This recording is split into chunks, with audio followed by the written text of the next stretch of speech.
Hello YouTube, Retro Prime here, how's it going? Oh, this bad weather's never stopping, is it? Yeah, I've been kind of snowed in. I mean, my village, main roads and stuff are clear, but my village is like really sort of like, has this little sort of almost bubble of sort of its own weather conditions and atmospheric pressure, so whenever it's cold everywhere else, it's freezing here. And because it's been freezing everywhere else, it's just impossible to get in and out of the village. I went to the shop yesterday and I grabbed the last loaf of bread. It was absolutely amazing. It was like something to like, you know, jingle all the way, try to get that last toy, but me try to get bread and milk. I was like, please, I must feed myself. So yeah, it's been kind of cabin fever city here, and it's not fun. So I thought I'd review a toy that's been reviewed a million times ages ago, but because I got it recently, thought I'd talk about it because it's really sort of like been a pleasant surprise, and it is Leader Class The Last Night Megatron. There he is there, he's absolutely fantastic, pew pew pew. B&M's, as we all know, all us UK fans, have been getting the sort of Leader Class figures. I got Optimus Prime, which was good, but not as good as the Voyager, which is a figure I didn't even really like, so it's weird, but he is still good for what he is. Could do with a few more paint apps and a better articulation and stuff. Not worth 60 quid, but he is worth the 13 quid that we paid for him. I got Dragon Storm, and straight out of the box one of his dragon heads was off, so I just glued it back on deck here. It was just 13 quid, like I said, and the individual figures are absolutely lovely. The big dragon figure, three-headed thing's good as well, but I love the individual guys. And I got Megatron, and so for 13 quid each I was loving it, but this, people had said to me beforehand, mates and like people online and stuff, that Voyager Megatron was the best of the two because alright, he was smaller, but and the arm cannon looked better because this looks, as you can see, it's just the bloody, the nose of the jet mode or what you know, the spacecraft mode, and they said it was more sleek and, you know, less kibble, but I have to say, I think I like this guy better now. Oh, it's so hard. It's like choosing between your two favourite ice creams or something. So there's your size difference, obviously. I mean, this guy, I've done a review-ish on him. He's absolutely fantastic. Great bot mode, amazing alt mode, really cool. There's really not a lot of wasted paneling and kibble and stuff. I mean, there is some, but it's not too bad. Awesome head sculpt. Look at that. That's just absolutely mint. One of the reasons I did want this figure in the beginning was because of the battle mask mode, which I'll show you in a minute. But when this guy came out at the 60, it was like 69 quid in Smith's, and I was no way paying that price for this. I'm glad I never, because obviously I got him cheaper, and he is fantastic. He's still not 70 quid fantastic. But the Voyager guy is just cool. He looks the part. He's awesome. He transforms it well. He's got ankle tilts. He's got, you know, the cannon's really cool and it can store in different ways and stuff, and you know, so you've got a lot of sort of options with posing this guy, and I have had a lot of fun with this. He was definitely one of my top figures that I bought, if not my favourite last year. Yeah, I'm just thinking, I did my top bots of last year and I put one at number one. Was it him? I can't remember now. If it wasn't, then it should have been, because he is. I've had more fun with this toy than maybe any toy I bought last year. Just so good. And because I don't really appreciate the films that much, hang on, just got to put them down. Because I don't appreciate the films that much, it's kind of nice to find a toy from them that gives me that much pleasure and I actually like looking at, because a lot of the Bayverse stuff is just a headache for me. But Leader Megatron, he's a different story altogether. Like I said, the head function, it's got a wee, come on, focus on his head, I'll get the road. There we go. He's got that awesome head sculpt, and he's got the wee flick on the back switch, and if you switch it, see, I've got fat fingers and I can't reach it, hang on. Oh, there we go, closes the battle mask and it just looks awesome. Like I said, his gun on his arm is, you can tell what it is, it's the end of the ship, or the head of the ship, so it's no as good as the Voyager lad, but I don't care because it kind of suits Megatron's posture and stature to have such a big sort of arm cannon, and it does look absolutely awesome. He comes with a sword as well, the same as the Voyager one, but it's painted, I think the blades are slightly lighter silver than the Voyager guy, so it does look a bit more swordy, if that's the word. It looks a bit more swordy, does his blade, and oh, I dropped it.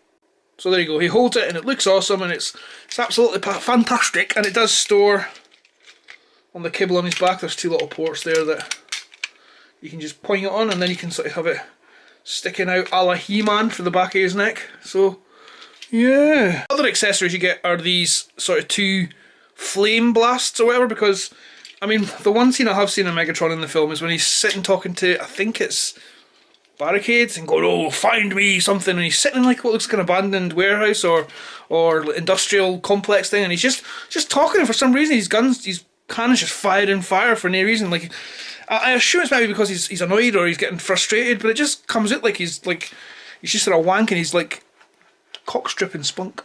So I can't believe I said that. So this is it goes in the end of his cannon, and it can give him like cool poses like that, kind of like he's firing. I will kill you, Megatron, with fire. I mean, I don't know if you can probably hold it as well. I'd imagine it being a 5mm report, yeah, you can hold it. Although you don't really do that. I think that just looks weird. So articulation, his head swivels. It's not on a ball joint. His arms swivel. They're not on ball joints.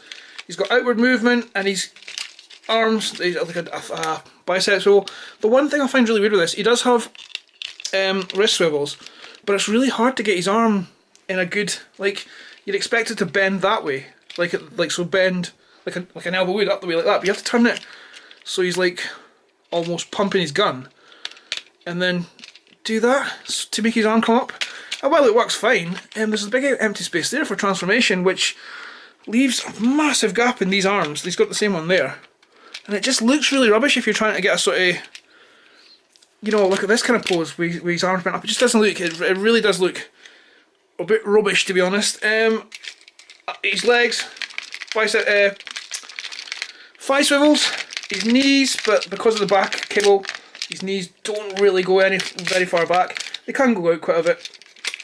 I mean, I've had this guy in amazing poses. He's got these awesome ankle tilts, which just make posing him so much easier. And because of this heavy cannon sort of like cable shit, he's hard to stand up in certain poses because this is really sort of weighty and stuff, and if you've not got him balanced properly, he does fall over, and having these ankle tilts really does make the difference. On the back, not as good as the Voyager. He has got this, I mean, I suppose it's not really what you'd call kibble. It's, I mean, it is parts of the wings for the jet mode, but it doesn't look like out of place. It just looks like a cape almost. And as you can see, he's like kind of hollow in between, but again, legs aren't empty. I mean, paint wise, it's the same as the Voyager. He's got some on his head, he's got the gold bits there, and there's some on his legs. It's minimal, but like and it's this grey, you can't really see because the light's not very good, but there's like blues and greys and blacks in there. It's very subtle. So when you look at him, you're like, there's no lot of paint. I mean, it's all like on the edges and stuff. It's really subtle.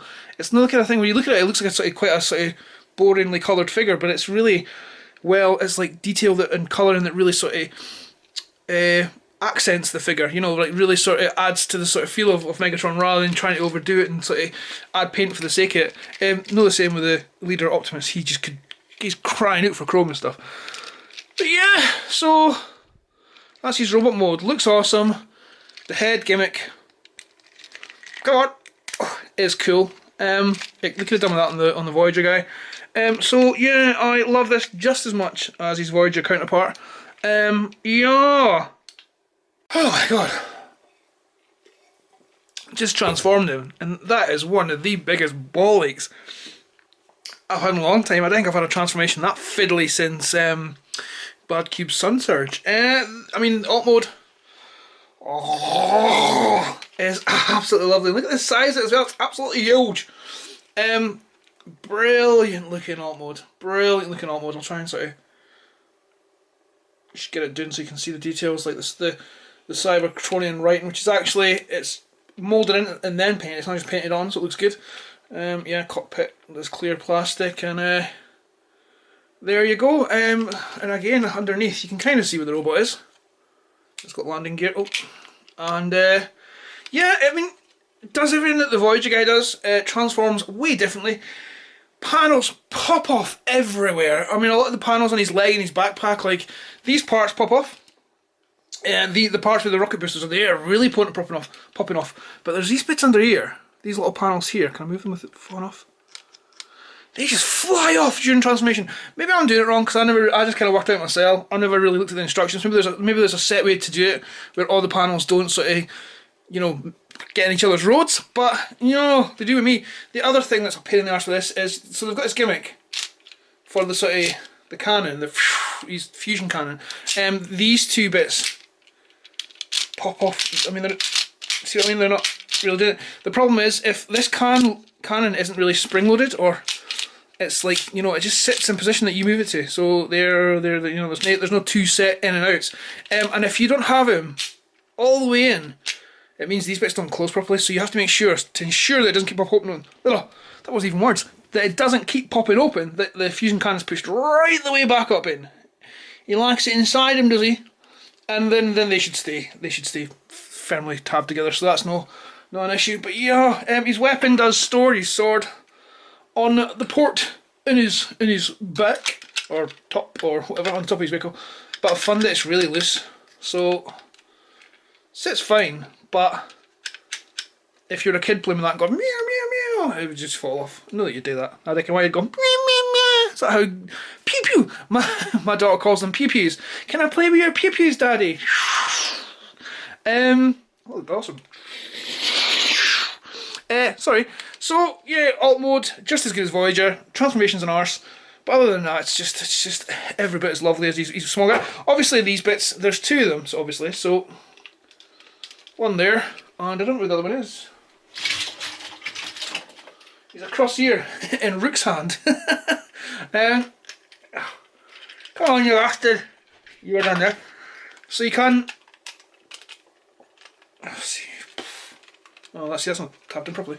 But you can add them there for sort of for flames, or like in cannon in robot mode, you can, if you so wish, give him the sort of,